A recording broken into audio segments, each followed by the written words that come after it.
This week on CPTV, Best Buddies holds their annual Best Buddies Walk on a beautiful day at the fairgrounds.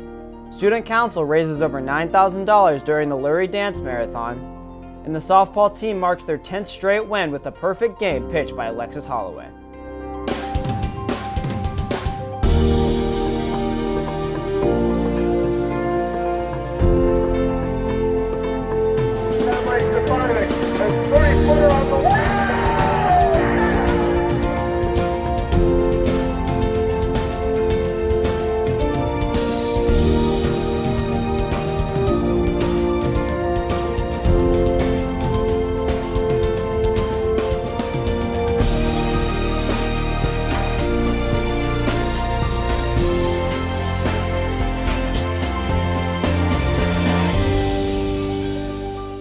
Hi, I'm Drew Zimmerman. And I'm Reese Grappentine. Welcome to CPTV. Mitch Boldo will be here with your 5-day weather forecast, and Evan Holland will bring us CP Sports highlights. Here's what's happening at Crown Point High School. Student Council hosted their annual Dance Marathon on Friday in the cafeteria and field house. The event raised over $9,500, which will go to support Ann Robert H. Lurie's Children's Hospital of Chicago. Dance Marathon is this awesome Student Council sponsored event where we raise money for Lurie Children's Hospital in Chicago. This year our goal is to raise $10,000. In the past we've raised around like $8,500, and I'm so excited because I feel like we have the potential this year to raise even more. A ton of hard work has gone into this. We've had like catering committee, fundraising committee, marketing committee. We've had a ton of people put in a ton of awesome hard work, and I could not be more proud of Student Council. I came out to Dance Marathon tonight because just to have a good time with my friends and, to support the cause. All the proceeds go to like Lurie's Children's Hospital, so it's nice to come out and support such an awesome event. I came to Dance Marathon because it's a good way to get out and have fun, as well as just help supporting the kids for Lurie's Children's Health Hospital.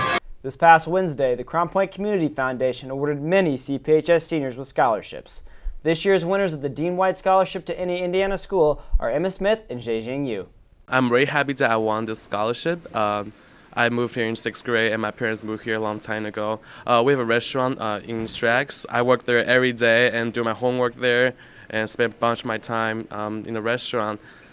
So I feel like I deserve it because I did put my full effort in the scholarship, and my family and I is very happy that I got a scholarship. Scholarship it benefits me in multiple different areas. Financially, it allows me to take classes that I want to take and not have to worry about their prices. It's going to help me save up money to even go on to an even higher degree, like my master's degree. But it doesn't just help me, it helps my mom a lot. Now she only has to worry about putting my brother and sister through college and not me. It just takes a lot of off her shoulders, I would say, and a lot off mine. On Saturday, CPHS hosted their Best Buddies Friendship Walk at the Lake County Fairgrounds. The walk was created to support individuals with intellectual and developmental disabilities and has become the #1 walk in the country. All proceeds go directly to the local Best Buddies chapters. Since 2009, a total of 70,000 participants in 46 cities have walked to benefit Best Buddies. Next week, the choir department will wrap up on this year's choir concert season with the Spring Sing Concerts. The Spring Sing Concerts include senior solos, which are the students' last time to perform in front of the crowd, and they have the opportunity to select a song to perform, which is meaningful to them. I think doing senior solos all by itself gives the seniors an opportunity to kind of show off their talent, sing a song that maybe means something to them, means something to their time here at Crown Point High School. For my senior solo, I am doing The Fools Who Dream, which is the audition song from La La Land. And it's really important to me because I'm actually going into theater and that field, and that song's kind of about auditioning and what art brings to the world. So I'm super excited to be doing it for my senior solo. My song Evermore from Beauty and the Beast means a lot to me because it was one of the first dates that I ever went out with my girlfriend to see. Spring Sing takes place tonight and tomorrow night at 6:30 p.m. Wednesday night's show will take place tonight in the auditorium and has a Disney theme. The show will end with senior solos. Thursday night's show has a new twist this year. The show will take place in the cafeteria, and the choirs will be serving hot dogs, sloppy joes, nachos, and drinks. Food will be served at 6 p.m. There is no admission cost for this concert. This Saturday, the CPHS Key Club will host their first A Cause for Pause walk to benefit the Humane Society. The event will run from 10 a.m. to 2 p.m. at the Lake County Fairgrounds. If you want to participate, just show up at the fairgrounds prior to 10 a.m. When we come back, Mitch Bold will have your 5-day weather forecast and can tell us if we can expect more warm temperatures. But first, here's a message from Excalibur Yearbook regarding yearbook distribution next week. They're here. If you created a yearbook, you will receive a confirmation card during first hour on Tuesday, May 23rd, directing you to pick up your book in the main entrance foyer during lunch. There is a limited number of unreserved books available for $80.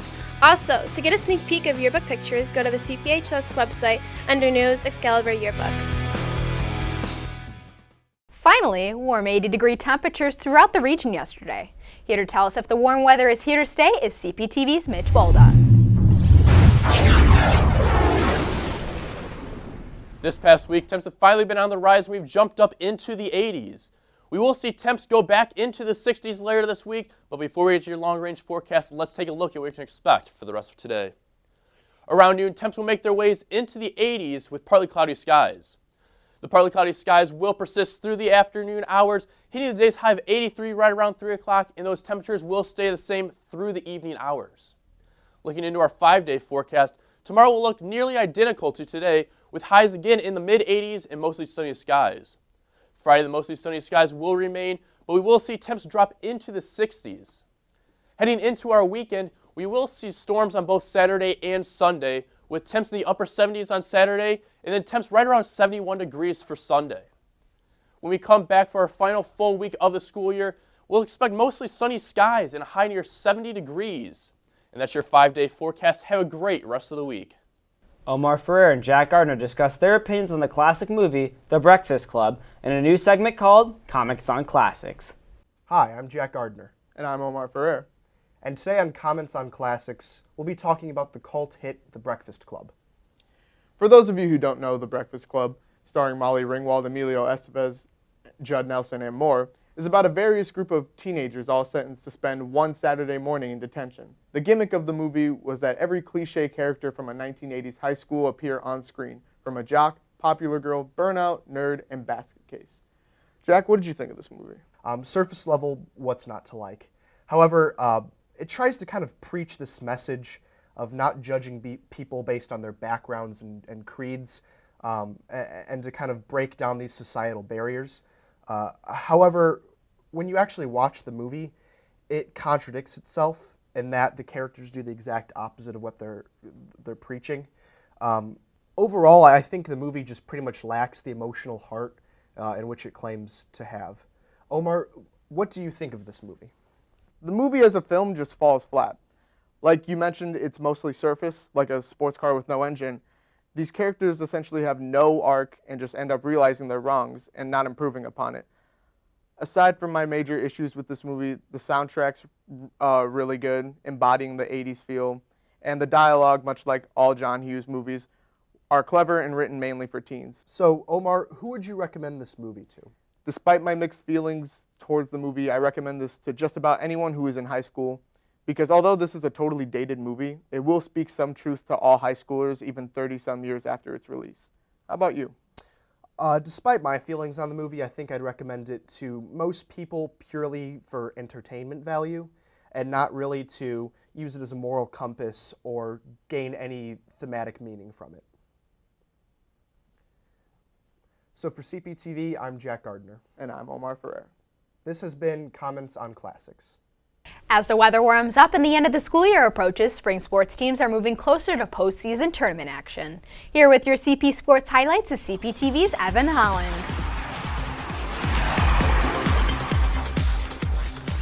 With the postseason quickly approaching, many Bulldog teams are looking to close out their regular play on a high note. This past week did not disappoint with many wins across the board. Saturday, the baseball team faced the Hobart Brickies in a non-conference game. The Dogs took the lead in the 4th inning and held it for the win with the score of 3-1. The Dogs then faced Lincoln Way West on Monday in another non-conference game. Lincoln Way came out strong with the first play being a double and eventually a run, causing the Dogs to trail behind 0-1 in the 1st inning. A triple in the 2nd inning by Lincoln Way increased the gap, but the Dogs bit back with a run of their own, with the score now 1-2 in the 2nd. CP continued to play aggressively until the 6th inning, where a Bulldog triple made the score 4-2 Dogs. The game ended with the final score of 4-3 in favor of the Bulldogs. This year we got a really good draw in sectionals. We got a bye the first round. We got probably Chester the next game. And after today, Lincoln Way West is a good team, and I feel really confident that we can go pretty far this year. We can beat Chesterton, and who knows from there. The softball team did not play until Monday, but they dominated the Highland Trojans 5-0. CP senior and Notre Dame commit Alexis Holloway led the team by pitching a perfect game. The Lady Bulldogs came out strong with a double by Mackenzie Dunlap and base hits by Gracie Frazier and Alexis Holloway. The Dogs continued to hold off the Trojans until the 6th inning, where sophomore Maggie Ballantyne led the inning with a hit and a steal. Brooke Manhattan, also a sophomore, followed with a hit and a steal of home. Caitlin Phillips also scored, ending the game 5-0. On sectionals here pretty quick. That starts next week, so we're getting our last 3 regular season games in this week, and it's just we scored some runs there too, so offense was working, defense was working, so we're doing pretty good right now. Yeah, bats are waking up a little bit. The defense has been playing great all year, so it's nice to build on that as well, and just keep working hard, and we're getting excited for the postseason. The girls tennis team played Andrean on Monday, winning all 5 matches. CP junior Anna Maximorich and senior Cece Magno won the singles matches, both scoring 6-1, 6-0. And junior Carly Sobchak also won the single competition 6-0, 6-1. In the doubles competition, Caroline Sarbeski and Emily Campbell, as well as Holly Riley and Olga Ellick, all took the victory against the 59ers. And in sports shorts, last week another member of the 2016-2017 CPHS boys basketball team committed to play in college. Dom Tomic signed his letter of intent last Tuesday to continue his basketball career at Christian Brothers University. He will join CP teammate Andrew Keneally, who signed his letter of intent with the Christian Brothers last fall. Ever since I got to high school, I knew playing college basketball was going to be what I wanted to do, and then playing at Christian Brothers is just a perfect fit because I get to play with Andrew, and who doesn't want to be in Memphis? And that's it for sports. The local Crown Point Domino's has upgraded its store in an effort to help generate more business. We've got just the lobby remodels where we just sort of do the floors, the walls, the counters, things like that. Full pizza theater can be as much as, going to a completely new location.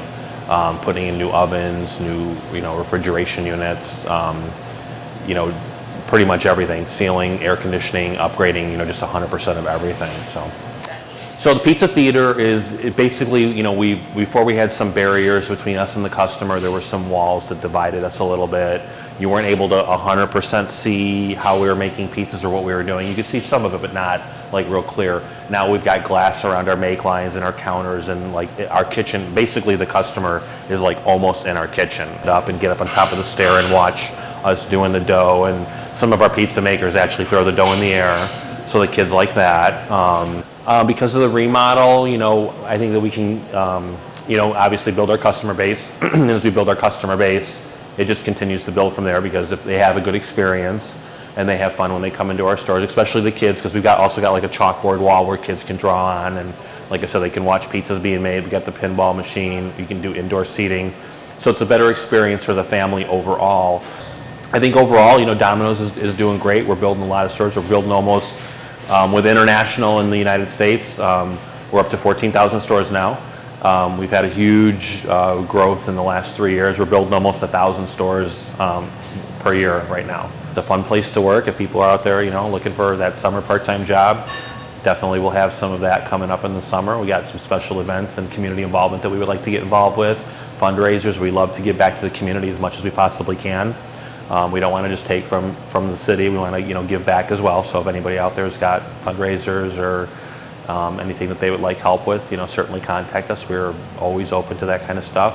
But otherwise, just come down and check us out, and I hope that you have a good experience. That'll do it for today's show. Next week will be our final show for the 2016-2017 school year, and we'll bring you a year in review, senior superlatives, C-Note raffle winners, and more. Remember, you can view all of our past episodes on cptvmedia.com. And you could also follow us on Twitter at CPTVmedia. For Mitch Bolda, Evan Holland, and all of us here at CPTV, I'm Drew Zimmerman. And I'm Reese Groppentine. We'll see you next time. Take care.